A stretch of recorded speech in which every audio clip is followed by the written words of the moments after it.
तुमादिदेवः पुरुषः पुराणः तुमस्य विश्वस्य परम निधानम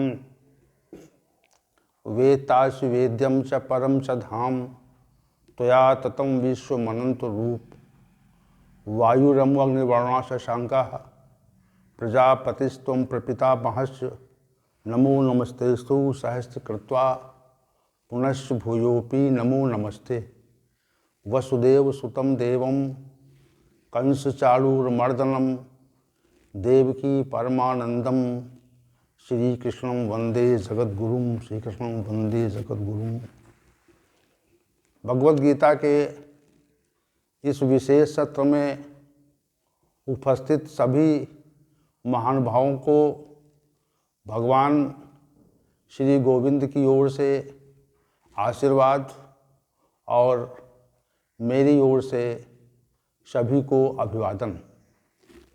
भगवद गीता का यह विशिष्ट सत्र स्थित प्रज्ञता विषय पर निरंतर चल रहा है और इसकी गति निर्बाध रूप से आगे की ओर अग्रसर है और हम सभी भगवद गीता के इस विशिष्ट विषय स्थित प्रज्ञता पर चर्चा का श्रवण कर रहे हैं और भगवान श्री गोविंद की कृपा से हम इस विषय के प्रतिपादन का प्रयास कर रहे हैं। तो कल जो सत्र समाप्त हुआ था उसमें श्लोक संख्या 64 के पूर्वार्ध भाग में राग देश युक्त के बारे में चर्चा हुई थी और इसके उत्तरार्ध भाग में आत्मवश्य ही पद पर चर्चा हुई थी और आज की चर्चा को हम शेष भाग पर आधारित करेंगे। इस श्लोक का ये अर्थ बिल्कुल स्पष्ट है कि राग देश से वियुक्त और जिन साधकों ने स्वयं को अपने वश में कर लिया है।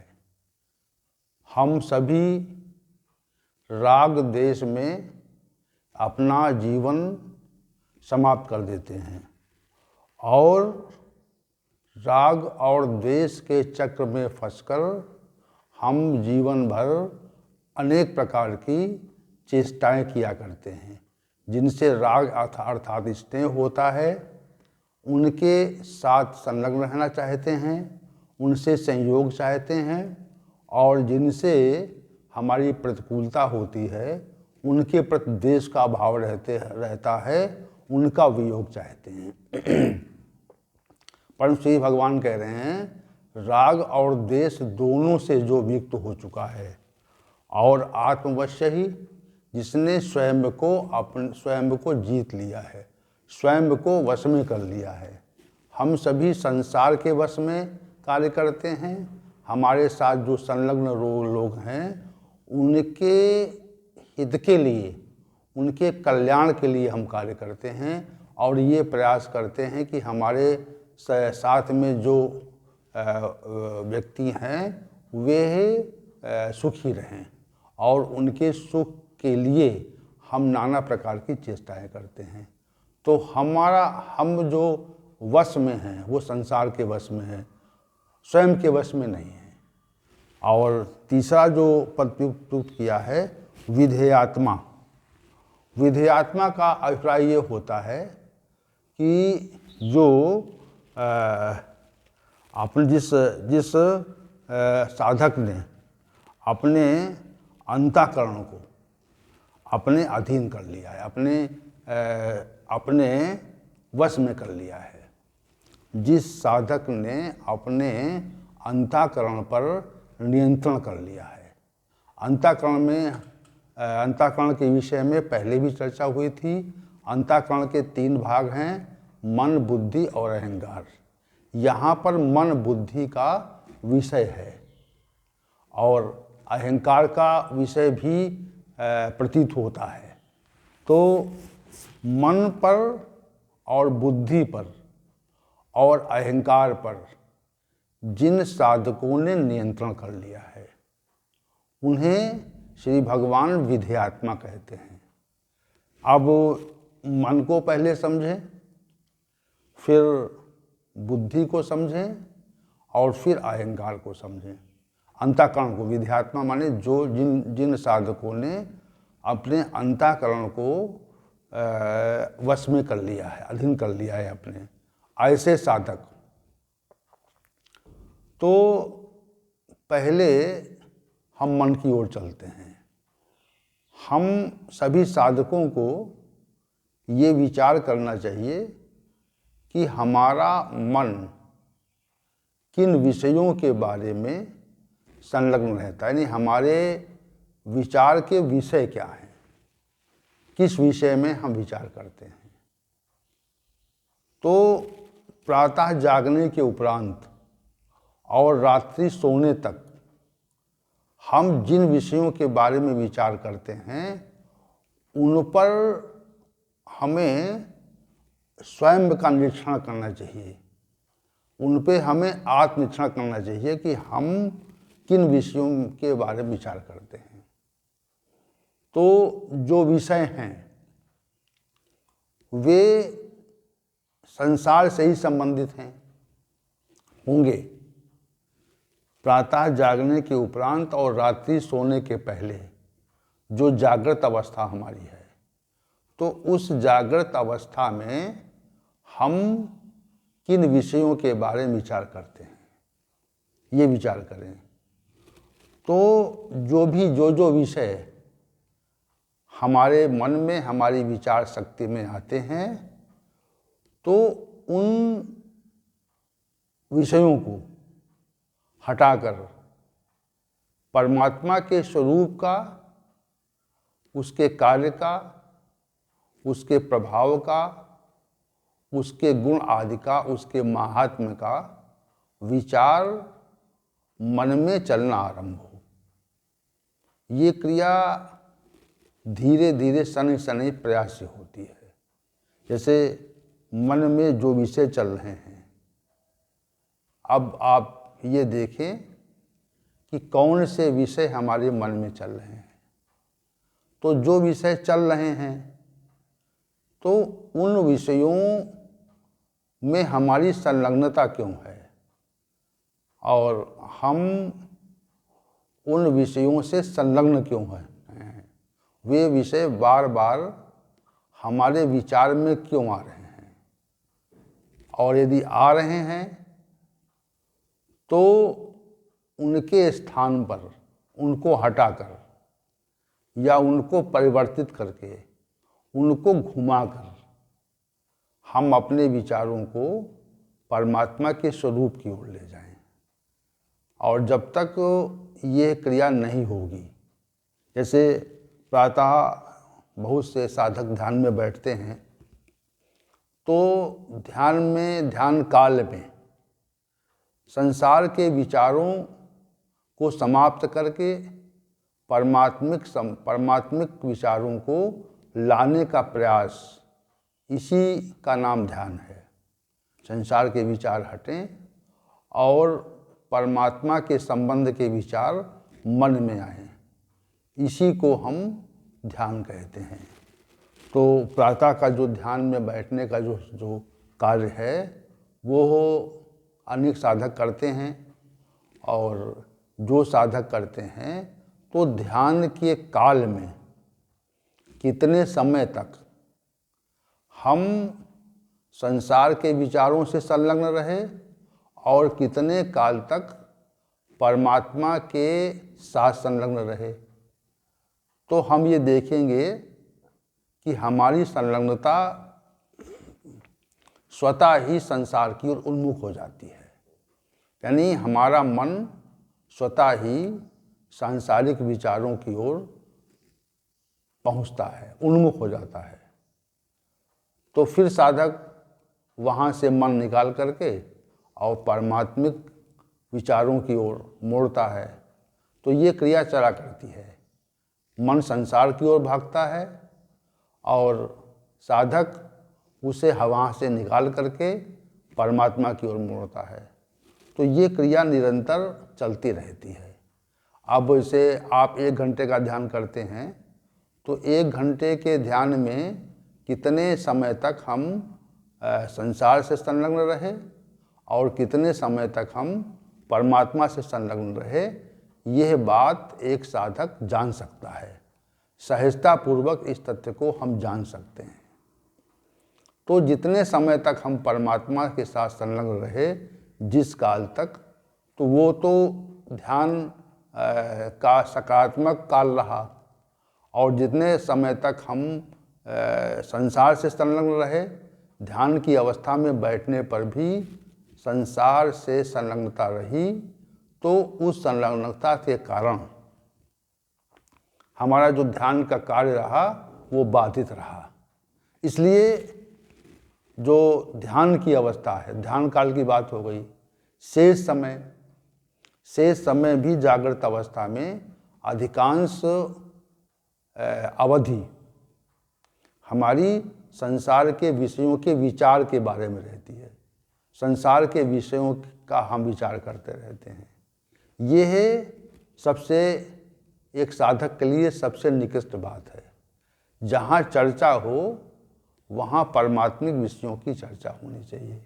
संलग्नता हमारी परमात्मा की ओर होनी चाहिए, उस भगवान की ओर होनी चाहिए जिसने इस समग्र सृष्टि को बनाया है।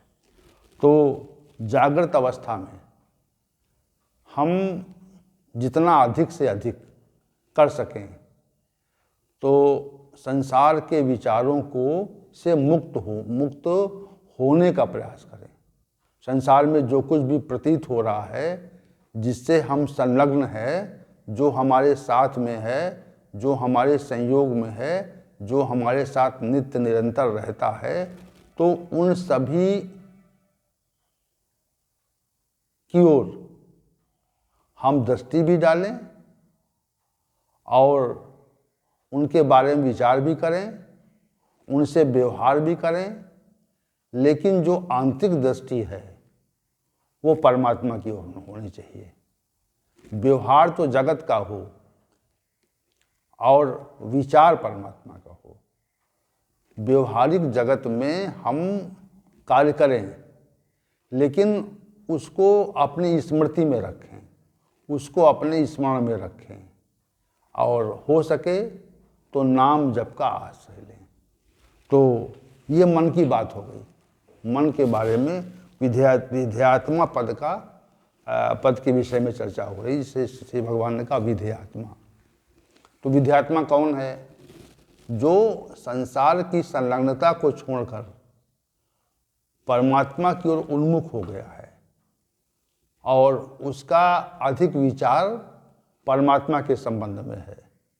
और जब ये विचार पूर्णता ले लेता है, जैसे हमारा सुबह जागृत अवस्था से रात्रि सोने तक का जो काल है, जो जागृत अवस्था का काल है, वो पूर्ण रूप से संसार को समर्पित रहता है। तो वैसा उस स्थान पर वैसा समर्पण यदि परमात्मा के प्रति हो जाएगा तो हमें पूर्णता मिल जाएगी। यही साधना के उपक्रम से हम करते हैं, और साधना की पराकाष्ठा इसी को कहा जाता है कि हम जब तक श्री भगवान की ओर पूरी तरह से उन्मुख नहीं होते और संसार में संलग्न रहते हैं, तब तक हमारी साधना अधूरी रहती है, वो पूर्ण नहीं होती। पूर्णता की परख यहीं पर है कि हम संसार को छोड़ें और परमात्मा की ओर संलग्न हो जाए, तो ये पूर्णता है। और अपूर्णता कहाँ पर है? संसार में संलग्नता से हमारी अपूर्णता है। तो विधेयात्मा जो पद है यहाँ पर, जो श्री भगवान के द्वारा प्रयुक्त किया गया है, उस साधक के लिए प्रयुक्त किया गया है जो संसार के विषय का परित्याग करके परमात्मिक विषय की ओर बढ़ रहे हैं, और उनकी बुद्धि भी मन के द्वारा विचारित परमात्मिक विषयों को का ही विनिश्चय करती है। और यदि जब भी मन संसार की ओर उन्मुख होता है तो उसकी उन्मुखता पर विराम लगाती है। उस पर यह है दबाव डालती है कि संसार के विषयों का विचारण बंद करें, कम करें, समाप्त करें। तो जो सजग बुद्धि है, जिसमें सजगता है कि हम परमात्मिक विषयों पर ही विचार करने देंगे मन को। जैसे बुद्धि जो है वो मन को नियंत्रित करती है। बुद्धि का जो कार्य है वो मन को नियंत्रित करने का है, और मन को नियंत्रित करने के कार्य में यदि बुद्धि पूरी तरह से लग जाए कि हम मन को सांसारिक विषयों में जाने नहीं देंगे, तो इसे ऐसे व्यक्ति को विध्यात्मा कहा जाता है कि बुद्धि का नियंत्रण है, लेकिन अनियंत्रित मन बुद्धि के नियंत्रण को छोड़कर स्वेच्छाचारिता से जब संसार की ओर भागता है, तो वो बुद्धि उस मन को उस संसार में जाने से रोकती है और बलपूर्वक संसार से हटाकर, सांसारिक विषयों से हटाकर परमात्मिक विषयों की ओर खींच देती है, ले जाती है, ढकेल देती है, उन्मुख कर देती है। तो ऐसी बुद्धि जिन साधकों की हो जाती है, उन्हें श्री भगवान विध्यात्मा कहते हैं। विध्यात्मा पद पर चर्चा हो रही है। अब तीसरा जो कथन है वो अहंकार के विषय में है। अपने अधीन किए हुए अंतःकरण वाला साधक, जिसका अंतःकरण स्वयं के अधीन हो गया है। तो मन और बुद्धि पर चर्चा हुई। तो मन और बुद्धि जिस साधक की संसार के विषयों का परित्याग करके परमात्मिक विषयों का विचार करती है और उसका विनिश्चय करती है, ऐसे पुरुष को हम विध्यात्मा कहते हैं। अब तीसरा अंतःकरण चूंकि है, इसलिए यहाँ पर जो अहंकार का विषय है वह भी है, क्योंकि अंतःकरण में अहंकार भी आता है। अहंकार के दो कार्य हैं। एक तो मनुष्य को उसके वास्तविक स्वरूप के बोध के संबंध में भ्रम उत्पन्न कर देना। हमारा जो वास्तविक स्वरूप है वह हम जान न पाएं, उसके प्रति हम भ्रमित कर रहे हैं। तो ये एक कार्य अहंकार का है। और हमको दूसरा कार्य है, हमको अहंकार नामक तत्व ही हमारे अस्तित्व का बोध कराता है कि हम हैं। यदि अहंकार नामक तत्व ना होता तो हमें अपने अस्तित्व का, अपनी सत्ता का बोध ना होता, हमें अपने रहनेपन का बोध नहीं होता। जैसे हम जब रात्रि में सोते हैं तो सोने के काल में सुषुप्ति अवस्था में हमारी इंद्रियां, मन, बुद्धि सब शांत हो जाते हैं। उनकी जो क्रियाशीलता है, उनकी चेष्टाएं शांत हो जाती हैं, वह शून्य हो जाती हैं। तो इंद्रियां, मन, बुद्धि की चेष्टाएं चलते रहने पर ही हम स्वयं की सत्ता का बोध करते हैं, और न चलते रहने पर हम शांत हो जाते हैं, सुषुप्ति अवस्था में पहुंच जाते हैं। तो सुषुप्ति जो अवस्था है उसमें हमारा जो इंद्रिया, मन, बुद्धि का जो कार्य है वो शांत हो जाता है। और उसके पश्चात जब जागते हैं तो जागते समय, यानी निद्रा काल से जागने के काल में आने पर, यानी सुषुप्ति अवस्था से जागृत अवस्था में आने वाले काल के समय एक क्षण ऐसा होता है, एक क्षण में हम जागृत से, हम सुषुप्ति से जागृत में आते हैं, यानी सोते से जागते हैं। तो वो जो क्षण है, जिस क्षण में हम सुषुप्ति से जागृत में आते हैं तो उस काल में हमारा अहंकार नामक तत्व सक्रिय हो जाता है और हमको ये बोध करवाता है कि हम हैं। तो हमारे रहने का जो बोध है कि हम हैं, सुषुप्ति अवस्था में चूंकि हमें बोध नहीं रहता है कि हम हैं और जागृत में बोध होता है, तो ऐसा कौन तत्व है जो हमें अपना बोध कराता है कि हम अब हैं, हमारी सत्ता आरंभ हो गई है, हमारी इंद्रियां, मन, बुद्धि क्रियाशील हो जाती हैं क्योंकि हमें अपनी सत्ता का बोध होगा कि हम हैं, अस्तित्व हमारा प्रतीत होने लगता है। तो अस्तित्व प्रतीत होने जो करवाने वाला तत्व है वह अहंकार है। तो अहंकार का प्रमुख जो कार्य है वह हमें अपने अस्तित्व का बोध कराना है। लेकिन एक जो प्रतिकूल कार्य अहंकार का है वो ये है कि हमें अपने वास्तविक स्वरूप से भ्रमित भी कर देना है। तो दो कार्य प्रमुख हैं। तो हम सभी संसार में जो कुछ हैं उसको मान कर चलते हैं कि हम ये हैं और उसको मान कर चलने से ही हम व्यवहार करते हैं। जो हम व्यवहार करते हैं वह ये मान कर चलते हैं कि हम ये व्यक्ति हैं, हम शिक्षक हैं, हम डॉक्टर हैं, चिकित्सक हैं, हम व्यापारी हैं, हम राजनेता हैं, हम न्यायाधीश हैं। तो ये मानकर जो व्यवहार होता है वो अहंकार के कारण ही होता है। हम वो वास्तविक रूप से है नहीं। हम न तो शिक्षक है, ना चिकित्सक है, ना न्यायाधीश है, ना राजनेता है नहीं। लेकिन हम उसको दृढ़तापूर्वक मान लेते हैं कि हम हैं और वैसा ही मानकर हम व्यवहार करते हैं। तो जो नहीं है वैसा मानकर व्यवहार करवाने वाला जो तत्व है वो अहंकार है।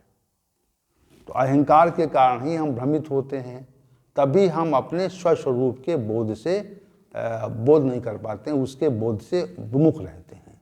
ये कारण विशेष है।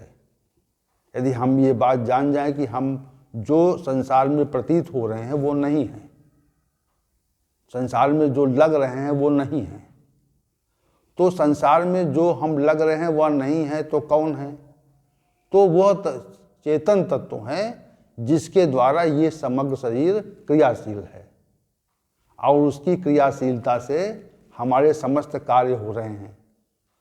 तो हम ये जानें कि हम क्या हैं और हम जो हैं उसका अनुभव करने के लिए अहंकार नामक तत्व के स्वरूप, उसके कार्य और उसके प्रभाव को जानना पड़ता है।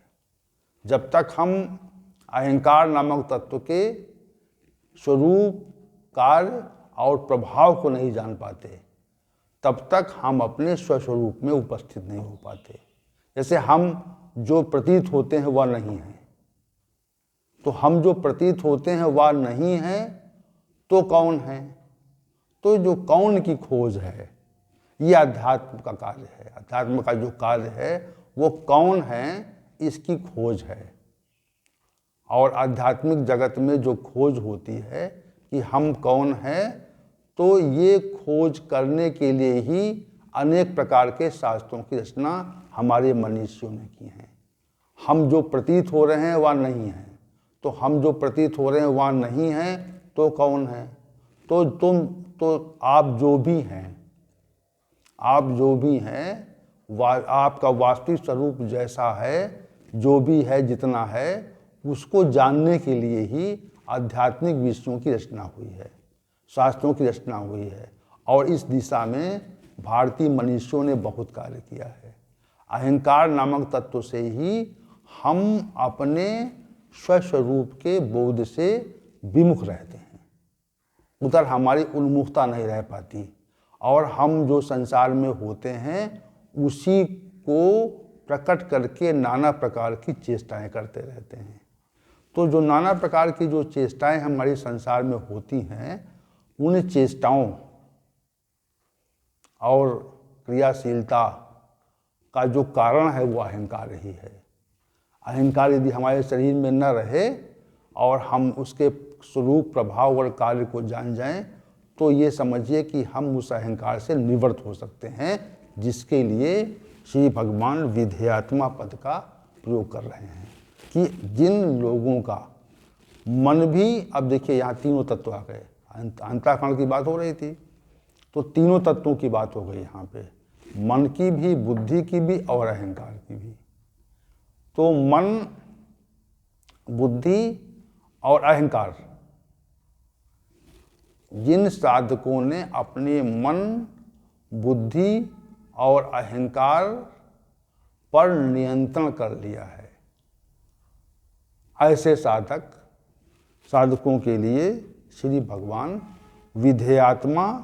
विधेयात्मा पद का प्रयोग कर रहे हैं। और जो तीन और स्थितियां बताई थी, तो ये तीनों स्थितियां स्पष्ट हो गई। एक तो राग देश से वियुक्त हो जाना, राग देश से वियुक्त हो जाना, और दूसरा स्वयं को वश में कर लेना, इस पर भी कल चर्चा हुई थी। राग देश से वियुक्ति की चर्चा हुई थी और स्वयं पर नियंत्रण करने वाले पुरुष के बारे में चर्चा कल हुई थी। और आज की जो चर्चा का जो केंद्र बिंदु रहा वह विधेयात्मा पर रहा।